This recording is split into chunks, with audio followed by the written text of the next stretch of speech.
நீயும் நடந்தால் என்னை கடந்தால்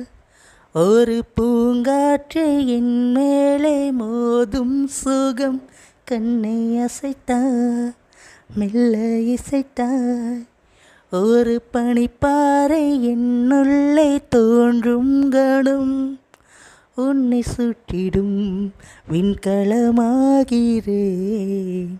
உந்தன் பார்வையில் நான் வளமாகிறேன் நீ ஒற்றை ரோஜா தந்தால் அதில் உலகப் பூவின் வாசம் நீ ஓரக் கண்ணில் பார்த்தால் சில லட்சம் மின்னல் வீசும் அன்பே அன்பே நீ தரை வானவில் உன்னை பாடும் நான் தவ பூங்குயில் நீ பார்க்கின்றாய் என்னுள்ளே மின்னல் தொடும் உணர்வு நீ பேசினால் என்னுள்ளே தென்றல் தொடும் உணர்வு